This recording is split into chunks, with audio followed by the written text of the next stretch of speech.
नमस्कार दोस्तों, मैं आनंद कुमार स्वागत करता हूं आपका अपने यूट्यूब चैनल BSCB एजुकेशन पर। इस चैनल के माध्यम से आप बिहार बोर्ड के विभिन्न कक्षाओं के विषय को पढ़ेंगे। आज हम 10th संस्कृत के प्रथम पाठ जो कि मंगलम है को हिंदी अर्थ सहित पढ़ेंगे। तो चलिए शुरू करते हैं आज का ये वीडियो।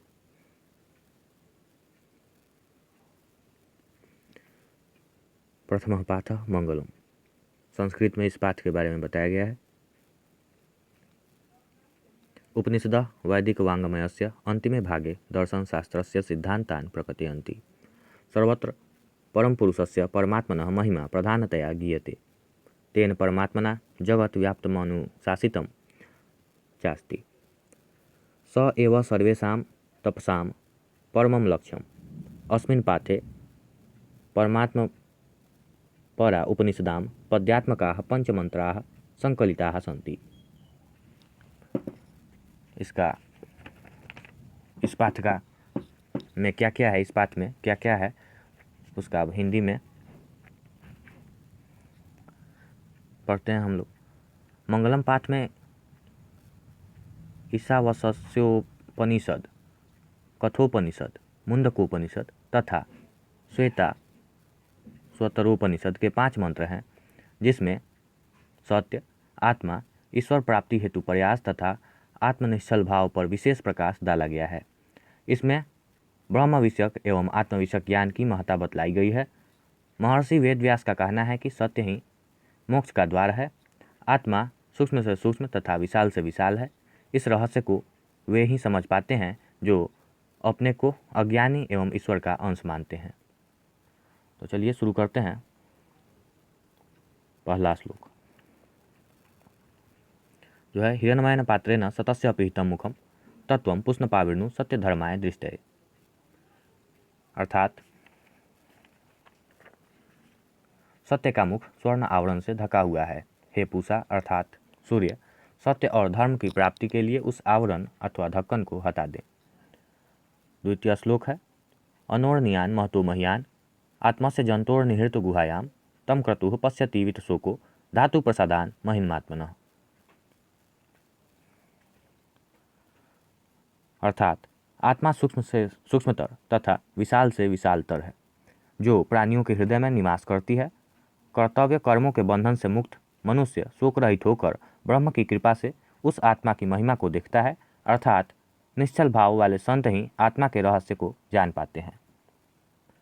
तृतीय श्लोक है, सत्यमेव जयते नानृतम सत्येन पंथा वितरो देवयानः येन क्रमण्य तृष्यो ह्याप्त कामाः यत्र तत्र सतस्य परम निधानम। अर्थात मिथ्या अथवा झूठ की जीत न होकर सत्य ही सदा विजयी होता है। देवलोक का मार्ग सत्य से ही प्राप्त होता है। इसलिए मोक्ष के इच्छुक ऋषि लोग सत्य के कारण ही देवलोक जाते हैं, जहाँ सत्य का खजाना है। तात्पर्य है कि सब कुछ सत्य के बल से ही प्राप्त किया जा सकता है। अगला और चौथा श्लोक है, यथा नद्यः अस्यन्दमानाः समुद्रे अस्तं गच्छन्ति नाम रूपे विहाय तथा विद्वान नाम रूपाद विमुक्तः परात् परम पुरुषमुपैति दिव्यम। अर्थात जिस प्रकार बहती हुई नदियाँ अपने नाम और स्वरूप को छोड़कर समुद्र में मिल जाती हैं, उसी प्रकार विद्वान पुरुष अपने नाम और स्वरूप को छोड़कर सर्वश्रेष्ठ तथा दिव्य पुरुष अर्थात ब्रह्म को प्राप्त कर लेते हैं। अंतिम और 5वां श्लोक है, वेदाहमेतं पुरुषं महांतं आदित्यवर्णं तमसः परस्तात् त्वमेव विदित्वति मृत्युमेति नान्यः पंथा विद्यते अयनाय। अर्थात विद्वान पुरुष जानते हैं कि मैं अंधकार स्वरूप हूँ, अर्थात अल्पज्ञ या कम जानने वाला हूँ, तथा दूसरे विद्वान प्रकाश स्वरूप हैं, अर्थात ज्ञानी हैं। इस प्रकार के विचार को जानकर ही वे मृत्यु को वश में कर लेते हैं, क्योंकि मृत्यु को पार करने का इससे अलग मार्ग नहीं है।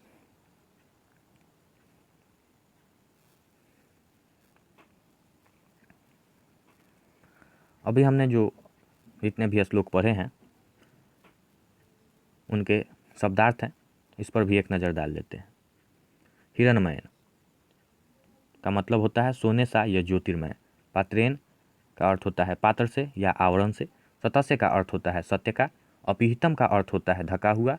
मुखम का अर्थ होता है मुख या द्वार। अपावृणु का अर्थ होता है हटा दे। सत्य धर्माय का अर्थ होता है सत्य धर्मवान के लिए।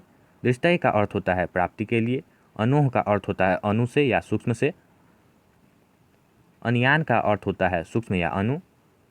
महतः का अर्थ होता है महान से। महियान का अर्थ होता है महान। जंतोह का अर्थ होता है प्राणी के। गुहायाम का अर्थ होता है हृदय रूपी गुहा में। वित्तशोकः का अर्थ होता है शोक रहित। पंथाः का अर्थ होता है मार्ग या रास्ता। वित्ततः का अर्थ होता है विस्तार होता है।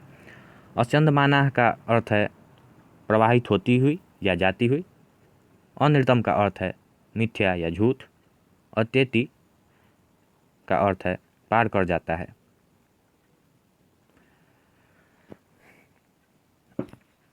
अगर ये वीडियो आपको अच्छा लगा है तो इस चैनल को लाइक शेयर और सब्सक्राइब करना ना भूलें। और भी संस्कृत के चैप्टर्स को आगे हिंदी अर्थ सहित डाला जाएगा। तब तक के लिए धन्यवाद।